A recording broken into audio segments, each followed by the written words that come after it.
보수 진영의 선두주자를 공격했는데 야권에선 박원순 서울시장이 문재인 후보를 향해 일격을 가했습니다. 윤수민 기자가 보도합니다. 서울시장 재선에 도전하던 3년 전 박원순 서울시장이 공개한 사진입니다. 사법연수원 동기라면서 나와 문재인이 오늘 함께 산책에 나선다고 알렸습니다. 하지만 대선이 시작되면서 박원순 서울시장은 동지를 겨냥했습니다. 문재인 전 대표가 친문 인사를 줄 세우며 민주당 분당이라는 폐해를 낳았다고 꼬집었습니다. 그러면서 당 분열을 불러온 문 전 대표는 적폐 청산의 대상이지 청산의 주체가 될 수 없다고 했습니다. 이 발언은 문 전 대표가 취약 지역을 삼고 오랜 시간 공을 들여온 전북에서 나왔습니다. 하지만 정작 민주당의 패권주의 논란 끝에 분당을 결심했던 안철수 전 국민의당 대표는 이 문제에 말을 아꼈습니다. 미국 CES 전자쇼에서 돌아온 직후 다른 당 사정에 대해 말하는 건 적절치 않다고 했습니다. 안 전 대표는 반기문 안철수 연대 가능성에 선을 그었습니다. 국민들이 신물을 느끼는 연대 시나리오에서 벗어나자고 했습니다. 어떻게 해서 표 계산해서 이기겠다는 그런 아주 저급한 수준의 시나리오는 더 이상 이야기가 되지 않았으면 합니다.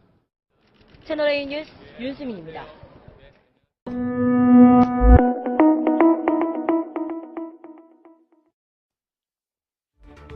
저는 참여정부가 이룩한 많은 성과가 있습니다.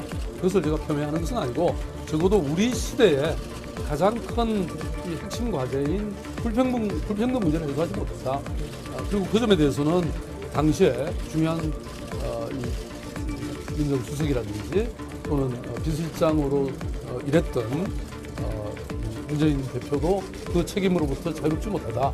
그래서 다른 새로이 등장해야 할 차기 정부는 결코 참여정부를 재현하는 그런 정권이 돼서는 안 된다.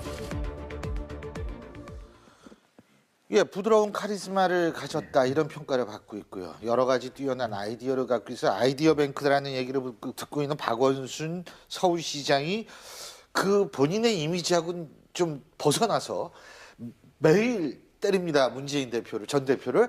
얼마 전에는 패권주의라는 용어를 써가면서 기득권, 바로 적폐의 오히려 청산의 대상이다라는 표현, 그런 식으로 얘기를 했고, 오늘은 뭐 이런 다 얘기하는 거죠. 뭐 나는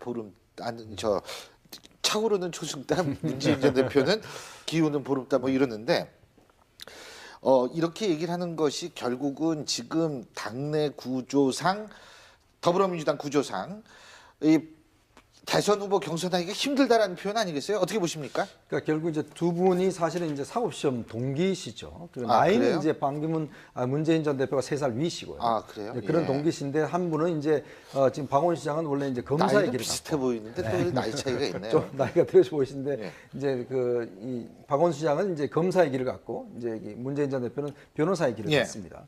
근데 지금 보면은 이제 박원순 시장 입장에서 보면 아마 내부적 캠프에서는 그렇게 생각했던 것 같아요. 10% 정도가 이제 지지율이 나오면 그때 대선 출마 선언을 하겠다라고 이제 내부적으로 좀 정해놨는데 문제는 10%에 아직까지 한참 못 미치는 상황이지 않습니까? 이거 뭔가 이제 선언은 해야 되는데 문제는 야권의 가장 유력한 후보가 10% 정도를 가져야지만 그래도 좀 힘이 있지 않습니까? 근데 지금 상황으로서는 사실은 이게 힘든 상황이기 때문에 일단은 1등하고 붙겠다. 뭔가 이제 1등하고 붙어서 뭔가 좀 존재감을 과시하겠다. 이런 전략인 것 같습니다. 아무래도 지난 촛불 집회 같은 경우에 그 성과를 이재명 시장이 다 가져가 버렸잖아요. 그러다 보니까 결국 박원순 시장 입장에서 보면 시간이 얼마 남지 않았습니다. 이제 예비후보 등록이 아마 이번 설 전에 추미애 대표가 예비후보 등록을 받겠다고 그랬잖아요. 그러면 지금 한 달 정도 시간밖에 없는 상황이거든요. 그러면 이 한 달 안에 뭔가 본인의 존재감을 과시해야 되는데 결국은 구도 자체를 문재인은 결국 참여정부의 이익이다. 그리고 나는 새로운 사람이다. 이런 전략으로 좀 지금 나가는 것 같습니다. 호남 가서도 광주 가서도 굉장히 그 열변을 토하신 모양이더라고요. 그렇죠. 그러니까 지금 이대로 가면 4등도 지금 될까 말까입니다. 그러니까 민주당 내 당내 경선을 말씀드리는 거예요. 그러니까 문재인 전 대표 있죠. 또 이재명 시장 최근에 이제 많이 상승했으니까 또 안희정 지사하고 사실은 요즘에 박원순 시장하고 지지율이 거의 엇비슷해요. 사실은 최근에는 오히려 안희정 지사가 더 좀 약간 지지율이 오르는 그런 그 양상도 좀 보이고 있단 말입니다. 4등이면 이거 정말 이 박원순 시장 입장에서는 진짜 좀 창피한 그 성적이죠. 한때 본인이 메르스 1등까지 때는 진짜 그러니까요. 높았었는데. 한때 1등까지 했던 사람이 네. 여기까지 내려간 상황에서 어찌됐건 이대로 주저앉을 수는 없다. 그리고 시간은 지금 얼마 없단 말입니다. 어찌됐건 조기 대선은 분명하니까. 그러니까 지금부터는 달리지 않을 수 없는 상황이 된 데다가 다른 사람들이 좀 머리를 깎아주면 좋은데 아무도 머리 깎아주는 사람이 없어요.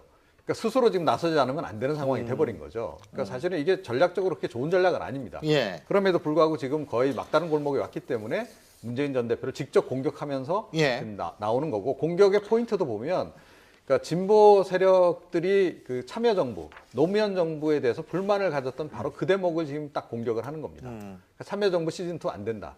왜냐하면 참여정부 후반에 기억하실지 모르겠지만 진보 세력 내에서도 노무현 정부에 대해서 굉장히 불만이 많았고, 가장 결정적인 불만이 뭐였냐면 재벌 개혁 못한 거였거든요. 그 대목을 바로 지금 치고 들어가는 그런 그 상황입니다. 근데 지금 제가 이 무슨 생각하고 있었냐면 네. 그 박원순 시장이 본인은 차오르는 초승달이라고 그랬죠. 이재명 시장은 뭐라 그랬냐면 문재인 대표는 큰 나무긴 나무지만 나는 자라나는 나무고 그쪽은 성장이 멈춘 큰 나무다, 높은 나무라고 얘기를 했어요. 결국은 하나는 다리고 하나는 나무일 뿐이지 사실 똑같은 얘기거든요. 그렇죠.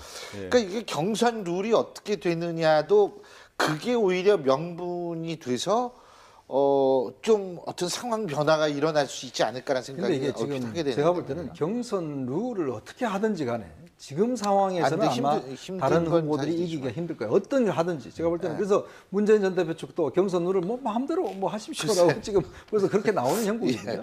예. 결국은 이게 이제 아마 이 다른 세력들이 뭔가 뭉쳐야 될 겁니다. 그렇죠. 근데 이제 사실 우리가 함식적으로 생각해 본다면 기존에 있어서의 대선 후보라고 계속 있었던 분들은 능력이나 준비나 이런 거는 충분하지만 반대로 신선감이 굉장히 떨어져서 일반 국민들의 눈에는 사실 기성 정치인으로 비춰지는 그런 단점이 있고 다 일장일단이 있는 거니까요. 합리적인 선택을 해야만 이번 대선에서 또 나름대로 선전을 할 수 있지 않을까라는 생각이 드는데 어떤 판단이 내려질지는 한번 두고 보죠. 이번에는 사실은 이 국정농단보다 더 중요한 일, 2017년 대한민국의 새 대통령을 뽑는 일에 대한 뉴스를 보도해 드리겠습니다. 빨라지는 2017 대선 시기에 지금부터 저희와 함께 하시죠. 다음 돌직구 신문입니다. 위에까지는 수상한 인물이었고요. 밑에서부터는 대선 후보들입니다. 빨라진 2017 대선 시기에 문재인 전 대표에 대해서 맹공에 나선 박원순 서울시장. 문재인 전 대표야말로 청산 대상 1호다. 이렇게 맹공을 퍼부었습니다. 빨라지는 대선 시기와 관련된 오늘의 초대 손님 두 분을 스튜디오로 모셔보겠습니다. 진짜 모시는 건 아니고 출연물로 모셨습니다. 네, 박원순 서울시장과 반기문 유엔 사무총장과 관련된 오늘의 핫한 뉴스, 이번 주를 달굴 뜨거운 정치 뉴스 두 가지 준비했는데 먼저 첫 번째 대선 뉴스 전해드립니다. 박원순 시장이 작심 발언, 이른바 맹공을 퍼부었습니다. 이렇게 말했는데요. 박 시장입니다. 문재인 전 대표는 당대표 시절에 친문 인사를 줄 세워서 분당이란 폐해를 낳았다. 민주당 기득권에 줄 세우기는 심각한 수준이고 다음 서울시장 후보로 나설 사람까지 이미 찍어놨다는 말이 있다. 의혹제기 일탄했습니다. 그러면서 당의 분열을 불러온 문 전 대표는 적폐 청산의 대상이지 청산 주체가 될 수 없다. 이 말을 해석하면 문재인 전 대표는 대통령 후보감으로 적절치 않다. 박 시장이 이렇게 맹공을 퍼봤는데 박상추 교수님, 박 시장의 이 같은 발언, 이건 뭡니까? 뭔가 문 전 대표가 잘 나가는 것에 대한 어떤 시기심입니까? 아니면 정말로 야 이거 진짜 두고는 못 보겠다라는 정의감입니까? 제가 볼 때는 지금 이제 박원순 시장 나름대로 전략을 문재인에 대해서 가장 공격적인 사람으로 나가야 되겠다. 근데 이 네거티브란 것도 약간 시간 타이밍이 필요한데 네. 좀 늦었지 않느냐. 비유를 들자면 예. 기차가 한참 떠난 뒤에 막 소리 질러봤자 아무도 듣지 않지 않습니까? 기차가 막 떠나는데 왜 나를 안 태우고 갔느냐. 예를 들어서 문재인 대표를 아프게 만들어야지 그 효과가 박원순 시장한테 오는 건데 예. 그럼 왜 박원순 시장답지 않게 이런 선거 전략을 구사하고 있는가? 그 그럼 효과가 박 시장의 이 같은 발언이 문 전 대표 입장에서 하나도 안 아프다. 저는 그럴 것 같아요. 1도 안 아프다. 왜냐하면 박원순 시장은 나름대로 색깔이 있는 그 정치인이었거든요. 예. 그리고 탄핵 과정에서 어쩌면 서울시 한마당 이 광화문에서 열리기 때문에 어쩌면 박원순 시장한테는 기회일 수도 있는데 예. 그것이 전부 다 무슨 그저 문재인 대표 때문이 아니라 다른 사람 이름으로 다 까먹기 시작했거든요. 그리고 실제 문재인 대표 전 대표하고 박원순 시장은 그렇게 적대적인 관계가 아니었어요. 오히려 그러니까요. 뭐 두 분 오손도손하지 않았습니까? 안철수 전 대표하고 서로 구애를 할 정도로. 예. 문한박. 그래서 굉장히 구애라는 표현은 조금 정치적 구애죠. 정치적 구애. 정치적 구애. 예. 그죠? 안 전 대표라든가 문 전 대표가 그래서 박원순 시장 상당히 여유스럽게 선거운동을 치러왔는데 탄핵을 갖추면서 상당히 좀 타격을 받아버렸지 않았는가 예. 이제 생각이 들어서 이런 데 선거운동이 오고 있는 것 같고요. 근데 여기서 하나 이제 우리가 살필 수 있는 것은 그렇다면 그 민주당의 문재인 대표가 갖고 있는 가장 큰 취약점은 무엇인가? 역시 우리가 소위 문바라고 이야기하셨습니까? 아까 정말 문재인 대통령을 만들어야 되겠다는 사람들의 정말 너무나 견고한 그 예. 방어, 이런 거에 대한 어떤 한계를 너무나 느끼기 때문에 바로 이런 부분이 그 문재인 전 대표의 어떤 이렇게 개방성에 대해서 예. 확산이라는 이게 좀 뭔가 확장성에 문제가 있다고 이야기하는데 방금 이야기가 나왔잖아요. 전 서울시장 후임까지도 염두에 두고 있다. 이것은 사실 박원순 시장으로서는 사실은 좀 아껴둘 이야기인데 굉장히 앞서간 이야기로 볼 수가 있거든요. 예. 모든 당이 문재인 대표를 도와가지고 서울시장 목까지 거래를 하고 있다. 그래서 박원순 시장이 뭐 이런 전략을 이미 가졌으니까 계속 이제 밀어붙여야 되겠지만은 약간은 좀 타이밍과 방향이 예. 좀 약간은 좀 맞지 않고 좀 안타깝습니다. 예, 박 시장의 이 문재인 전 대표를 향한 맹공은 여기서 그치지 않았는데요. 서울시장 후보까지 정해뒀더라. 사실은 박 시장이 서울시장을 2번 했기 때문에 뭐 3번을 하겠다는 생각이신지 아니면 대선 후보로서 견제를 하는 것인지. 그런데 박원순 서울시장의 페이스북에 이런 글이 올라왔습니다. 함께 보실까요? 특정인에게 불리한 발언을 했다고 문자 폭탄을 받고 18원 후원을 보내는 나라 만들기 위해 촛불 든 게 아니다. 그러니까 문재인 전 대표의 지지자들이, 극성 지지자들이 박원순 시장에게 정치 후원금 18원을 보냈다는 거예요. 욕설이죠. 이거나 먹어라. 18원을 보낸 건데 박 시장이 상당히 그거에 대해서 비판을 하고 있습니다. 이런 패권적 사당화, 그러니까 문재인 민주당으로는 결코 민주당이 정권을 잡을 수 없다. 이렇게 페북에 맹공을 달자 박 시장의 페이스북에 여러 가지 지금 댓글들이 뜨겁게 달리고 있는데요. 뭐 박 시장의 발언에 이해가 된다라는 댓글도 있고요. 박 시장이 오버한다라는 뭐 문재인 대표 측의 발언도 있고요. 상당한 지금 댓글도 이렇게 달리고 있는데 이 칼럼 박원순 서울시장이 문재인 대표를 막 맹공을 퍼붓고 있는데 어떻게 보세요? 근데 저 자체는 그러니까 물론 타이밍 말씀하셨고 동의합니다. 그럼에도 불구하고 저는 할 말을 했다고 봅니다. 박 시장 할 말했다. 예, 왜냐하면 저 입장이 돼보세요. 18원 후원금 원래 이제 이완영 의원부터 시작을 한 게 원조라고 볼 수 있나요? 그런데 이제 엉뚱하게 이게 문재인 대표를 이제 비판했다는 이유로 뭐 김부겸 의원 그리고 박원순 시장 이런 분들한테 뭐 1,200개, 뭐 3,000개 문자 폭탄이 떨어지고 있다고 하는데 이건 사실상 문재인 대표 차량을 막았다는 구미의 그 박사모 예. 사람들이 차량을 막은 거나 이 사람들이 문자 폭탄을 보내는 거나 뭐가 차이가 있습니까? 박근혜와 문재인은 똑같다. 그보다 그 주변의 행태들이 그렇다는 거죠.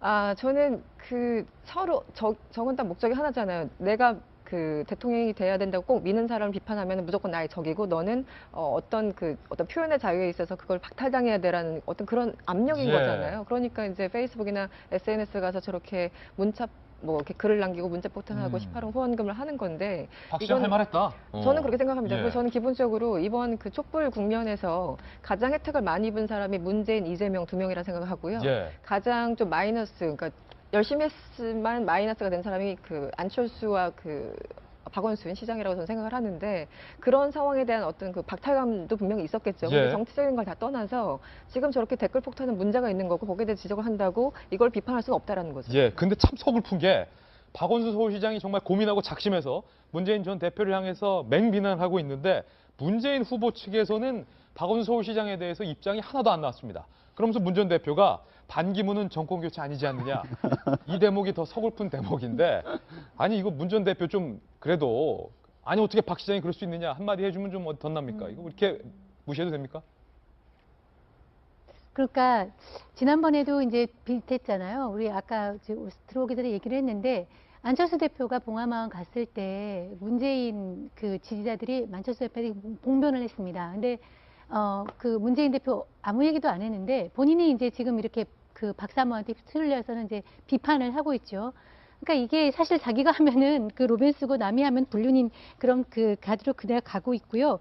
박원순 대표가 이제 이렇게 박원순 시장이 이렇게 하고 있는 거는 그저께도 그 박원순 시장 측에서 우리 논서실에 잠깐 들렸었습니다. 예. 저거 미치겠는 거예요. 박원순 시장 만났는데. 예. 시장 측 인사들이 이제 논서실에 왔는데 정말 이 촛불 시위의 어떤 열기나 이런 거는 정말 이재명 시장이나 그 문재인 캠프 쪽으로 다 가고 박원순 시장은 매일 나왔습니다. 촛불이 어제도 그제도 나왔어요. 그래서 그제는 사실 촛불 시위대가 동력이 그제 크지 않았는데 그때도 나와서 이렇게 하는데 정말 자기한테 안 하는 거예요. 그러니까 이런 식으로 이제 판을 한번 흔들어 보고 싶은 게 많으니까 그러려면 이제 역시 제일 센 사람을 팬다. 그러니까 문재인 지금 문재인 전 대표를 좀 팸으로써 좀 반인의 지지율을 좀 끌어올리고 프레임을 좀 바꿔보고는 판을 좀 바꿔보고 싶은데 아까 우리 박 교수님 얘기한 대로 타이밍이 아니에요. 타이밍이 아니고 또 이 수단도 이 SNS로 활용하는 거에 대해서는 또 이재명 시장한테 밀리는 거예요. 시간도 안 먹고 방법도 좀 적절치가 않아서 이렇게 박 시장의 공격에 대해서 이렇게 반향이 크지 않은 것이 굉장히 박 시장으로서는 안타까운 측면이겠죠. 지금 유태훈 실장님, 민주당에서 대선 경선 일정을 밝혔어요. 어제 추미애 당대표가 설 전에 대선 후보 윤곽을 결정하겠다, 뭐 경선에 대한 입장을 정리하겠다. 그러니까 박원순 서울시장 입장에서는 지금 시간이 없고 어제도 촛불 집회 매일같이 나왔는데 왜 다 이재명 시장만 사람들이 얘기하고 나에 대해서는 관심을 안 가져? 왜 그런 겁니까? 이게 제가 만약에 지금 박 시장 옆에 있다면요. 이 워딩을 약간 조정을 했을 것 같아요. 패권적 행태는 청산돼야 될 기득권이다. 이렇게 말했을 것 같아요. 그랬다가 나중에 뭐 문재인한테 공격하냐 그러면 언제 내가 문 대표 보고 그랬냐. 패권적 행태는 청산해야 될 기득권이지. 이래야 되거든요. 근데 이제 안 그러면은 김진 기자 같은 기자가 박근혜랑 문재인이랑 똑같단 말이냐 이런 식으로 이제 하니까 그런 건데 어차피 아주 아름다운 경선이라는 건 어디든지 없습니다. 이번 경선은 아름답지 않다. 이든 간에 어디든지 그런 게 없고 얼굴 붉힐 수밖에 없는 것이고 문재인 전 대표 입장에서는 좀 이런 문제를 본인이 저 풀어야 되는 면이 있다고 생각해요. 분명히 1위 후보기 때문에. 그리고 이제 상대를 안 하는 거 상대는 무슨 지지자들이 하고 뭐 여기들이 하니까 자기는 상대 안 할 필요조차 없는 것처럼 보여서는 안 되고요. 좀 정정당당하게 대응이라는 게 상대의 문제 제기를 문제 제기로 받아들여서 자기가 해명할 건 해명하고 반박할 건 반박해야지 지지자들도 이런 식으로까지는 안 나서게 되는 거죠. 무시하면 안 된다. 문재인 그렇죠. 문재인 대표가 해야 되는 것이고 반대쪽의 입장에서 볼 때는 이런 게 있습니다. 이재명 시장이 한번 이제 비문연대 비슷한 이야기 했다가 크게 한번 되었지 않습니까? 안희정 지사한테 한번 크게 혼나지 않습니까? 그리고 그때는 사실은 박 시장은 조금 관망하고 있었죠.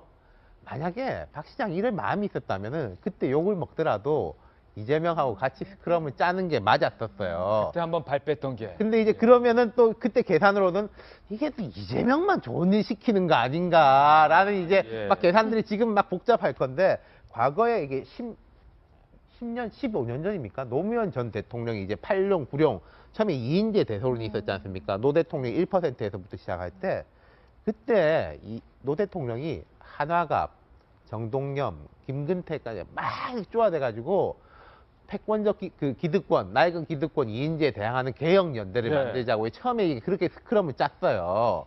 그게 이제 노 대통령으로서 되게 성공한 거였었거든요. 그러니까 2인제 대선을 흔들고 그 나머지 중에서는 내가 제일 이렇게 해가지고 2인제 대 노무현 이렇게 돼서 2인제까지 누른 거였는데 만약에 다른 사람들도 그때를 벤치마킹 해야 된다면 그게 비슷해야 될 건데 만약에 이런 식으로 돌아가면서 문재인 대표하고 싸우는 식으로 하면은 상대하기가 되겠습니까? 그게 다 같이 해도 될까 말까인데 이재명 먼저 그다음 박원순 그리고 안희정은 또 뭐 3당 합당 이런 이야기하다 나중에는 그럼 내가 또 문재인 그 참여정부, 노무현 정부에 대해서 불만을 가졌던 바로 그 대목을 지금 딱 공격을 하는 겁니다. 그러니까 참여정부 시즌2 안 된다. 왜냐하면 참여정부 후반에 기억하실지 모르겠지만 진보 세력 내에서도 노무현 정부에 대해서 굉장히 불만이 많았고 가장 결정적인 불만이 뭐였냐면 재벌 개혁 못한 거였거든요. 그 대목을 바로 지금 치고 들어가는 그런 상황입니다. 근데 지금 제가 이 무슨 생각하고 있었냐면 박원순 시장이 본인은 차오르는 초승달이라고 그랬죠. 이재명 시장은 뭐라 그랬냐면 문재인 대표는 큰 나무긴 나무지만 나는 자라나는 나무고 그쪽은 성장이 멈춘 큰 나무, 높은 나무라고 얘기를 했어요. 결국은 하나는 다리고 하나는 나무일 뿐이지 사실 똑같은 얘기거든요. 그렇죠.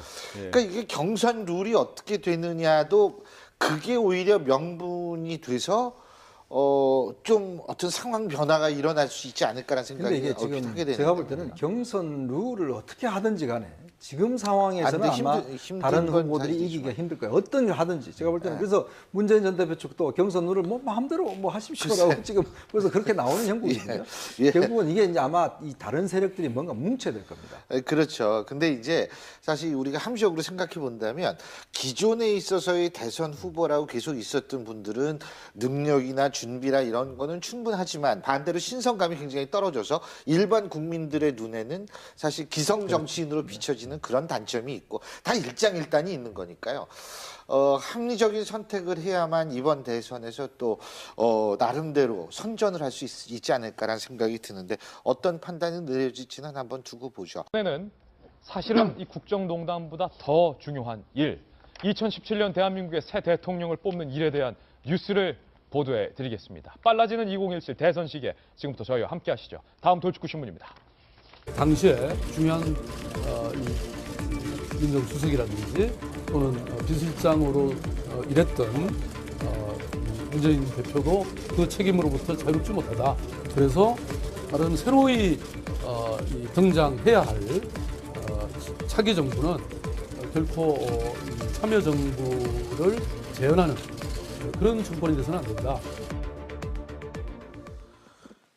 예, 부드러운 카리스마를 가졌다 이런 평가를 받고 있고요. 여러 가지 뛰어난 아이디어를 갖고 있어 아이디어 뱅크라는 얘기를 듣고 있는 박원순 서울시장이 그 본인의 이미지하고는 좀 벗어나서 매일 때립니다. 문재인 대표를, 전 대표를. 얼마 전에는 패권주의라는 용어를 써가면서 기득권, 바로 적폐의 오히려 청산의 대상이다라는 표현, 그런 식으로 얘기를 했고, 오늘은 뭐 이런 다 얘기하는 거죠. 뭐 나는 차오르는 초승달, 문재인 전 대표는 기우는 보름달 뭐 이러는데 이렇게 얘기를 하는 것이 결국은 지금 당내 구조상 더불어민주당 구조상 이 대선 후보 경선하기가 힘들다라는 표현 아니겠어요? 어떻게 보십니까? 그러니까 결국 이제 두 분이 사실은 이제 사법시험 동기시죠. 그리고 나이는 그래요? 이제 문재인 전 대표가 3살 위시고요. 그래요? 그런 예. 동기신데 한 분은 이제 지금 박원 시장은 원래 이제 검사의 나이는 길을 비슷해 보이는데 또 나이 차이가 있네요. 좀 나이가 들어서 보이시는데 예. 이제 이 박원 시장은 이제 검사의 길을 갔고 이제 이 문재인 전 대표는 변호사의 길을 예. 갔습니다. 근데 지금 보면은 이제 박원 시장 입장에서 보면 아마 내부적 캠프에서는 그렇게 생각했던 것 같아요. 10% 정도가 이제 지지율이 나오면 그때 대선 출마 선언을 하겠다라고 이제 내부적으로 좀 정해놨는데 문제는 10%에 아직까지 한참 못 미치는 상황이지 않습니까? 이거 뭔가 이제 선언은 해야 되는데 문제는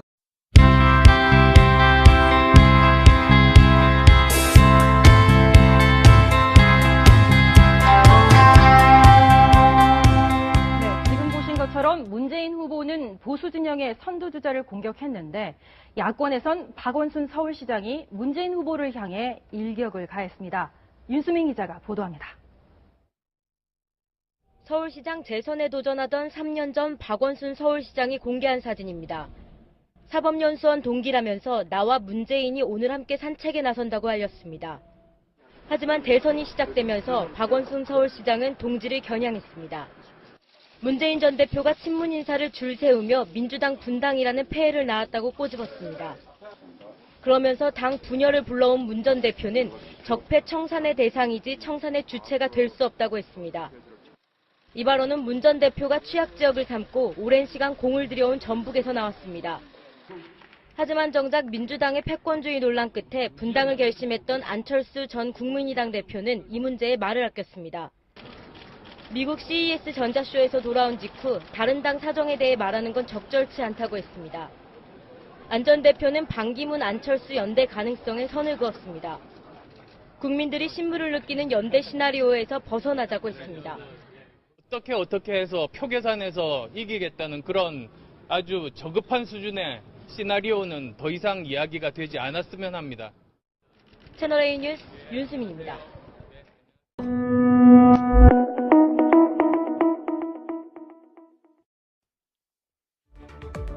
참여정부가 이룩한 많은 성과가 있습니다. 그것을 제가 표명하는 것은 아니고 적어도 우리 시대에 가장 큰 이 핵심 과제인 불평등 문제를 해소하지 못했다. 그리고 그 점에 대해서는 야권의 가장 유력한 후보가 10% 정도를 가져야지만 그래도 좀 힘이 있지 않습니까? 근데 지금 상황으로서는 사실은 이게 힘든 상황이기 때문에 일단은 1등하고 붙겠다. 뭔가 이제 1등하고 붙어서 뭔가 좀 존재감을 과시하겠다. 이런 전략인 것 같습니다. 아무래도 지난 촛불 집회 같은 경우에 그 성과를 이재명 시장이 다 가져가 버렸잖아요. 그러다 보니까 결국 박원순 시장 입장에서 보면 시간이 얼마 남지 않았습니다. 이제 예비후보 등록이 아마 이번 설 전에 추미애 대표가 예비후보 등록을 받겠다고 그랬잖아요. 그러면 지금 한 달 정도 시간밖에 없는 상황이거든요. 그러면 이 한 달 안에 뭔가 본인의 존재감을 과시해야 되는데 결국은 구도 자체를 문재인은 결국 참여정부의 이익이다. 그리고 나는 새로운 사람이다. 이런 전략으로 좀 지금 나가는 것 같습니다. 호남 가서도 광주 가서도 굉장히 그 열변을 토하신 모양이더라고요. 그렇죠. 그러니까 지금 이대로 가면 4등도 지금 될까 말까입니다. 그러니까 민주당 내 당내 경선을 말씀드리는 거예요. 그러니까 문재인 전 대표 있죠. 또 이재명 시장 최근에 이제 많이 상승했으니까 또 안희정 지사하고 사실은 요즘에 박원순 시장하고 지지율이 거의 엇비슷해요. 사실은 최근에는 오히려 안희정 지사가 더 좀 약간 지지율이 오르는 그런 그 양상도 좀 보이고 있단 말입니다. 4등이면 이거 정말 이 박원순 시장 입장에서는 진짜 좀 창피한 그 성적이죠. 한때 본인이 메르스 1등까지 때는 진짜 높았었는데 한때 1등까지 했던 사람이 여기까지 내려간 상황에서 어찌됐건 이대로 주저앉을 수는 없다. 그리고 시간은 지금 얼마 없단 말입니다. 어찌됐건 조기 대선은 분명하니까. 그러니까 지금부터는 달리지 않을 수 없는 상황이 된 데다가 다른 사람들이 좀 머리를 깎아주면 좋은데 아무도 머리 깎아주는 사람이 없어요. 그러니까 스스로 지금 나서지 않으면 안 되는 상황이 돼버린 거죠. 그러니까 사실은 이게 전략적으로 그렇게 좋은 전략은 아닙니다. 그럼에도 불구하고 지금 거의 막다른 골목에 왔기 때문에 문재인 전 대표를 직접 공격하면서 지금 나오는 거고 공격의 포인트도 보면 그러니까 진보 세력들이 위에까지는 수상한 인물이었고요. 밑에서부터는 대선 후보들입니다. 빨라진 2017 대선 시기에 문재인 전 대표에 대해서 맹공에 나선 박원순 서울시장. 문재인 전 대표야말로 청산 대상 1호다. 이렇게 맹공을 퍼부었습니다. 빨라지는 대선 시기와 관련된 오늘의 초대 손님 두 분을 스튜디오로 모셔보겠습니다. 진짜 모시는 건 아니고 출력물로 모셨습니다. 네, 박원순 서울시장과 반기문 유엔 사무총장과 관련된 오늘의 핫한 뉴스, 이번 주를 달굴 뜨거운 정치 뉴스 두 가지 준비했는데 먼저 첫 번째 대선 뉴스 전해드립니다. 박원순 시장이 작심 발언, 이른바 맹공을 퍼부었습니다. 이렇게 말했는데요. 박 시장입니다. 문재인 전 대표는 당대표 시절에 친문 인사를 줄 세워서 분당이란 폐해를 낳았다. 민주당 기득권에 줄 세우기는 심각한 수준이고 다음 서울시장 후보로 나설 사람까지 이미 찍어놨다는 말이 있다. 의혹제기 일탄했습니다. 그러면서 당의 분열을 불러온 문 전 대표는 적폐 청산의 대상이지 청산 주체가 될 수 없다. 이 말을 해석하면 문재인 전 대표는 대통령 후보감으로 적절치 않다. 박 시장이 이렇게 맹공을 퍼봤는데 박상추 교수님, 박 시장의 이 같은 발언 이건 뭡니까? 뭔가 문 전 대표가 잘 나가는 것에 대한 어떤 시기심입니까? 아니면 정말로 이거 진짜 두고는 못 보겠다라는 정의감입니까? 제가 볼 때는 지금 이제 박원순 시장 나름대로 전략을 문재인에 대해서 가장 공격적인 사람으로 나가야 되겠다. 근데 이 네거티브란 것도 약간 시간 타이밍이 필요한데 좀 늦었지 않느냐. 비유를 들자면 기차가 한참 떠난 뒤에 막 소리 질러봤자 아무도